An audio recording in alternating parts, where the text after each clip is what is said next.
نوح علیہ السلام کی بیوی کافر کیوں تھی؟ اس لیے کہ اڑوس پڑوس کے سب لوگ کافر تھے، تو اس عورت نے اپنے شوہر کے معجزے بھی دیکھے، اپنے شوہر کا تقوی بھی دیکھا، اور 950 سال کی دعوت، 950 سال کی دعوت، یہ ساری چیزیں دیکھیں اور لوگ متاثر ہو رہے ہیں، لوگ ایمان قبول کر رہے ہیں، مگر بیوی پہ اثر نہیں ہو رہا۔ وجہ کیا ہے؟ یہ جو دنیا کی محبت ہے نا، دنیا کی محبت، یہ بڑی دلچسپ چیز ہے اور بڑی دلربا چیز ہے۔ اگر انسان موت کا تصور سامنے نہ رکھے تو اس سے بڑا فسادی دنیا میں پھر کوئی نہیں ہے۔ آج بھی یہ ہوتا ہے کہ بہت سے گھروں میں دین ہوتا ہے، شوہر دیندار ہے، بیوی اپنے شوہر کو بے وقوف سمجھنا شروع کر دیتی ہے۔ کئی کیسز ایسے سامنے آتے ہیں، شوہر نیک پرہیزگار ہے، داڑھی ہے، نماز پڑھتا ہے، زکوٰۃ دیتا ہے، جو بھی شریعت کے احکام ہیں، تو ماحول عورت کو یہ باور کراتا ہے کہ تمہارا میاں پرلے درجے کا بے وقوف ہے، حالانکہ اس کا میاں بہت سو سے 1000 گنا بہتر ہوتا ہے۔ مگر ماحول سے کون مراد ہے؟ اس خاتون کے ساتھ اٹھنے بیٹھنے والی دوسری خواتین۔ وہ خاتون جب اپنا تعارف کرواتی ہے نا، میں کس کی بیوی ہوں، تو وہ بتاتی ہیں کہ میں کوئی بزنس مین ہے، اس کی وائف ہوں۔ وہ کبھی یہ نہیں کہے گی کہ میں ایسے آدمی کی بیوی ہوں جو 4 مہینے لگا کے آیا ہوا ہے، کیونکہ وہ جو اس خاتون کا کلچر ہوتا ہے نا، جس قسم کی عورتوں میں اٹھنا بیٹھنا ہے، ان سب کے جو میاں ہیں وہ کیا کیا ہوتے ہیں؟ کوئی تاجر ہوتا ہے، کوئی انجینئر ہوتا ہے، کوئی ڈاکٹر ہوتا ہے، اور سب سوٹ ٹائی بوٹ میں، اور یہ سارے اپنے آپ کو ایجوکیٹڈ شو کرنا کہ ہم بہت پڑھے لکھے ہیں اور دنیا کے حساب سے چل رہے ہیں۔ تو جس خاتون کا میاں اس ڈیزائن کا ہو کہ سر پہ ٹوپی ہے، اس کے داڑھی ہے، شلوار ٹخنوں سے اوپر ہے، اور سہروزے کی جماعتوں میں بھی چلا جاتا ہے، کبھی کبھی چلے میں بھی نکل جاتا ہے، تو اب ایسی عورت کے چاروں طرف اٹھنے بیٹھنے والی خواتین اگر دوسرے ڈیزائن کی ہیں، ان کے میاں کی حساب کتاب الگ ہے۔ یہ ساری چیزیں ہم اپنے معاشرے میں نے خود دیکھی ہوئی ہیں، ہم نے بھی اسی معاشرے میں آنکھ کھولی ہے، یہی ہمارا سارا بچپن گزرا ہے۔ تو ہم دیکھتے تھے کہ جو خواتین پھر وہ اپنے شوہر کا جب تعارف کرواتی ہیں تو تھوڑا سا احساس کمتری کا شکار ہوتی ہیں، اور جن کے میاں ڈاکٹر ہیں، انجینئر ہیں اور دیندار نہیں ہیں، دیندار ہو پھر ڈاکٹر انجینئر بھی پسند نہیں ہے، دیندار نہیں ہے، یعنی زمانے کے حساب سے چل رہے ہیں، زمانے کے حساب سے، وہ ذرا فخر سے اپنے شوہر کا تعارف کرواتی ہیں، یہ ہمارے شوہر ہیں، دیکھو ان کی سوٹ دیکھو، ان کی ٹائی دیکھو، ان کا اسٹائل دیکھو۔ تو وہ جو جس بیچاری کو دیندار میاں مل گیا نا، دیندار میاں، وہ اللہ کی نعمت پہ شکر نہیں ادا کرتی، بلکہ وہ اپنے میاں کا تعارف کسی اور انداز سے کراتی ہیں۔ آپ کو جب ایک نعمت پہ یہ احساس ہو گیا کہ یہ نعمت نہیں ہے بلکہ آزمائش ہے، تو پھر آپ کبھی بھی اس پہ اللہ کا شکر ادا نہیں کرو، کبھی بھی اللہ کا شکر۔ ایک خاتون کی شادی ہوئی کسی مولوی صاحب سے، وہ مولوی صاحب کافی پڑھے لکھے، مولوی صاحب تو ہوتے ہی پڑھے لکھے ہیں، یہ لفظ ہی عجیب ہے کہ مولوی صاحب پڑھے لکھے تھے۔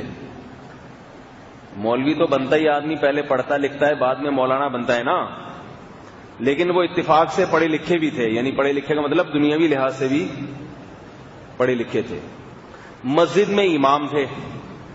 ان کی شادی جب ہوئی تو مجھے اپنا قصہ سنا رہے ہیں کہ میری وائف اپنی سہیلیوں میں جو میرا تعارف کرواتی، یہ نہیں کہ مسجد کے امام ہیں، وہ تعارف یہ کرواتی کہ کپڑے کے تاجر ہیں۔ کبھی زندگی میں ایک آدھ دفعہ انہوں نے کہیں سے کپڑے کی تجارت بھی چھوٹی موٹی کی تھی جو ختم ہو چکی تھی، تو وہ خاتون اپنے میاں کا تعارف کیا کروا رہی، دوسری خواتین پوچھتی تھی نا، بہن تمہاری شادی کہاں ہوئی؟ اب وہ بتاتی کہ ملا سے ہوئی ہے، تو وہ کیا خواتین کیا سمجھتی، توبہ تمہاری تو زندگی ہی برباد ہو گئی، تمہاری تو زندگی برباد ہو گئی، نہ وہ تمہیں سینما گھر میں فلم دکھانے لے جائے گا، نہ وہ تمہیں ایسے اپنے دوستوں سے ملوائے گا. وہ تو چارپائی سے رسی سے باندھ کے، پتہ نہیں کیا ملاؤں کا تصور لوگوں کے دماغ میں بیٹھا ہے، وہ تو گھر میں رسی سے چارپائی سے باندھ کے رکھے گا، اور اگر کہیں تم نے کسی سے ہنس کے بات کر لی تو گولی مار دے گا، ہلاک کر دے گا. یہ ایک دماغوں میں تصور ہے. تو وہ مولوی صاحب کہہ رہے ہیں میری وائف میرا تعارف کیا کرواتی ہیں، یہ کپڑوں کے تاجر ہیں. کہہ رہے ہیں حالانکہ میں مسجد کا امام ہوں، مگر اس کو شرم آتی ہے یہ بتاتے ہوئے کہ میں مسجد کے امام کی بیوی ہوں، معاشرے میں مقام گر جائے گا. تو حالانکہ امام کی بیوی ہونا تو قابل فخر ہے بھائی، اگر امام ہونا قابل فخر ہے تو اس کی بیوی ہونا بھی قابل فخر ہے. یہ بتا، میں نے ان سے کہا اپنی وائف سے یوں کہا کریں کہ میرا تعارف کرواؤ، امام ہوں میں، مسجد کا امام ہوں، پڑھا لکھا بھی ہوں ساتھ میں، ٹھیک ہے. کیونکہ وہ امام کے تصور سے ایک دم آتا ہے کوئی بالکل، بعض بیچارے گاؤں کے امام ہوتے ہیں، دیہاتی گاؤں میں بھی بہت سارے کوالیفائڈ لوگ بھی ہوتے ہیں، لیکن بعض امام ایسے ہوتے ہیں کہ ان کے پاس دین کی مضبوط تعلیم نہیں ہوتی. وہ کہیں بے روزگار پھر رہے ہوتے ہیں، تھوڑا بہت قرآن کی چند صورتیں یاد کر لیں تو وہ کہیں امام لگ گئے، پھر وہ عجیب عجیب سی باتیں بھی کرتے رہتے ہیں ممبر پہ بیٹھ کے، اور واقعات بھی عجیب عجیب سے سناتے رہتے ہیں. تو لوگوں کے ذہن میں پھر اماموں کا ایسا تصور آ جاتا ہے کہ امام اسی قسم کے ہوتے ہیں. تو میں نے ان سے کہا کہ آپ کی وائف آپ کا تعارف اس لیے نہیں کرواتی کہ ان کا خیال یہ، ان کی جو سہیلیاں ہیں نا آپ کی وائف کی سہیلیاں، ان کا خیال یہ ہے کہ وہ امام انہوں نے کہیں کوئی دیکھے ہوں گے تو وہ سمجھتی ہیں کہ سارے ویسے ہی ہوتے ہیں. میں نے کہا امام تو سعودی عرب میں بھی ہوتے ہیں، سعودی عرب کی مسجد کا کوئی امام کبھی دیکھا آپ لوگوں نے؟ اس کی بڑی وہاں پہ عزت ہوتی ہے، پیسہ ہوتا ہے. یہاں پر اماموں کے پاس پیسہ نہیں ہوتا، وظائف بہت تھوڑے ہوتے ہیں، تو ان کی بیویاں بیچاری کس کے سامنے جا کے شو ماریں گی؟ صحیح ہے نا. تقویٰ کوئی ایسی چیز نہیں ہے جس پہ کوئی شو مار سکے کہ میرا میاں بہت نیک ہے. تو خواتین کہیں گی نیک ہے تو کیا ہو گیا، پیزا کھلاتا ہے تمہیں، فلم دکھانے لے جاتا ہے سینما گھر میں؟ یعنی نہیں، وہ راتوں کو اٹھ کے اللہ کے سامنے روتا ہے، وہ تہجد پڑھتا ہے، وہ تلاوت کرتا ہے، وہ اپنے ماں باپ کی بھی خدمت کرتا ہے، میرے والدین کی بھی عزت دیتا ہے، حدیثیں سناتا ہے کہ سسرال کی اسلام میں بہت عزت ہے، ساری حدیثیں یاد ہیں سند کے ساتھ.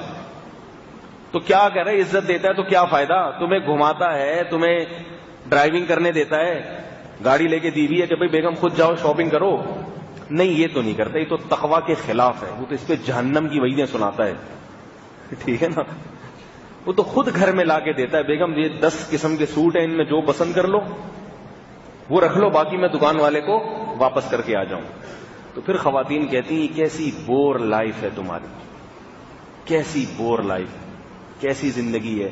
تقویٰ، للہیت، نظر کی حفاظت، تہجد، نماز، یہ کوئی شو مارنے کی اس زمانے میں چیز ہی نہیں. تو نوح علیہ السلام کی بیوی کیوں کافر تھی؟ وہ اپنے میاں کی نبوت، اپنے میاں کا داعی ہونا، اللہ کا نیک بندہ ہونا، اس کی نظر میں ان چیزوں کی اس بیوی کی نظر میں کوئی ویلیو تھی نہیں. کہہ رہی اللہ کے پیغمبر ہیں تو کیا ہو گیا، پیغمبر ہیں تو صبر توکل کی تلقین کرتے رہتے ہیں، پوری قوم کے خلاف چل رہے ہیں. ابراہیم علیہ السلام کی بیوی اپنے شوہر کی قدر کرتی تھی.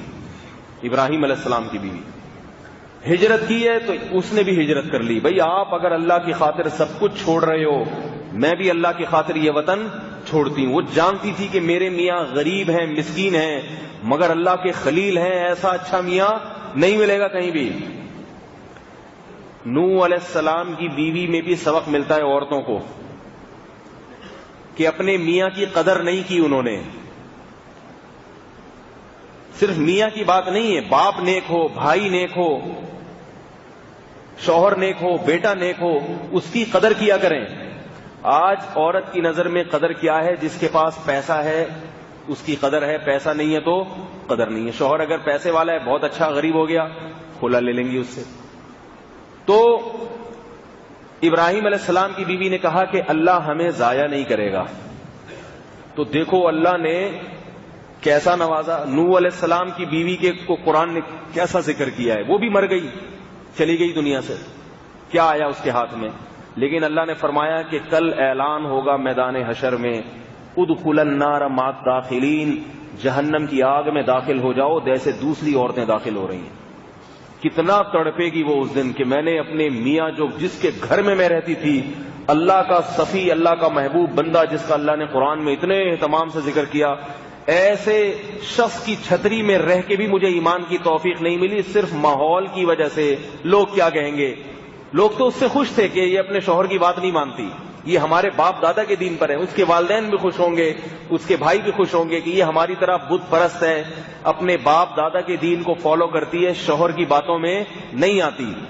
وہ یہی تو کلچر تھا نا، یہی تو ماحول تھا۔ وہ یہ کہتی ہوگی کہ میں اپنے پورے خاندان کو آپ کی خاطر نہیں چھوڑ سکتی۔ اور ابراہیم علیہ السلام کی بیوی کو اللہ نے کیسا نوازا؟ انہوں نے اپنے شوہر کی غربت نہیں دیکھی۔ ابراہیم علیہ السلام کتنے غریب ہوں گے آپ اندازہ لگائیں۔ جو آدمی اپنا ملک چھوڑ کے ہجرت کرے، اس کے پاس نہ کوئی روزگار ہے، کچھ بھی نہیں، مگر صبر شکر کے ساتھ گزارا کر رہی ہیں کہ اللہ کے خلیل ہیں، اللہ کے دوست ہیں۔ تو اللہ نے کیسا نوازا۔ موت تو نوح علیہ السلام کی بیوی کی بھی ہو گئی، 1000 سال زندہ رہ کے دنیا سے گئی ہے وہ، اور ابراہیم علیہ السلام کی عمر تو اتنی نہیں تھی، وہی نارمل جیسے انسانوں کی عمریں ہوتی ہیں۔ ان کی بیوی 40-50 سال 60 سال زندہ رہی ہوگی، مگر وہ 50 سال میں وہ کچھ کما کے چلی گئی جو نوح علیہ السلام کی بیوی 1000 سال میں نہ کما سکی۔ کیا کمایا حضرت ہاجرہ نے؟ ایک تو جب وہ پہاڑ پہ چکر لگائے ہیں بچے کی خاطر، آزمائش آئی ہے، اس آزمائش میں کامیاب ہوئی ہیں، روئی ہیں، پریشان ہوئی ہیں، زبان سے شکوہ شکایت نہیں کہ اے اللہ میں نے تو یہ کہا تھا کہ اللہ ہمیں ضائع نہیں کرے گا، مگر تو نے تو ہمیں پریشان کر دیا۔ کوئی ایسا شکوہ کیا حضرت ہاجرہ نے؟ بولتے کیوں نہیں بھائی، اے اللہ اگر تو نے انتظام کرنا تھا، میں نے پہلے ایک مولوی سے شادی کی۔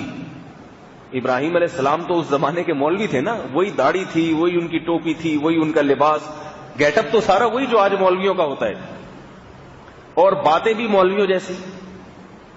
کیا مطلب؟ قوم ایک طرف جا رہی ہے، ابراہیم علیہ السلام کی باتیں بالکل اس کے اپوزٹ۔ مولانا لوگوں کی باتیں یہی ہوتی ہیں کہ نہیں ہوتی؟ بھائی میڈیا پورا ایک طرف جا رہا ہوتا ہے، ماحول معاشرہ ایک طرف جا رہا ہوتا ہے، مولوی صاحب کی تقریر سنو تو بالکل ہی الگ دنیا کی باتیں کر رہے ہوتے۔ ماحول پورا کہہ رہے بھائی بارات ہونی چاہیے، مہندی ہونی چاہیے، مائیں ہونی چاہیے، یہ ہونا چاہیے، شادی نہیں ہونی چاہیے، یہ ساری چیزیں ہونی چاہیے۔ شادی پھر بھی نہیں ہوتی، سب چیزیں ہو کے آخر میں پھٹا ہو گیا، شادی نہیں ہوئی۔ اور مولوی کیا کہتے ہیں؟ بھائی کچھ نہیں کرو، نکاح کر لو، شادی کر لو فوراً، خرچہ نہیں کرو، آرام سے 2 بول بول کے چپکے سے گھر لے آؤ، نکاح کرو اللہ کے بندو۔ تو لوگ کیا کہتے ہیں جو میرے بیان میں بیٹھتے ہیں، جب وہ گھر جاتے ہیں ان کے والدین کہتے ہیں ان مولویوں کے چکر میں نہیں پڑا کرو، پوری قوم کدھر جا رہی ہے، پتہ نہیں کس قسم کی باتیں کرنے بیٹھے، پوری قوم کہہ رہی ہے جہیز لو، باقاعدہ لکھوا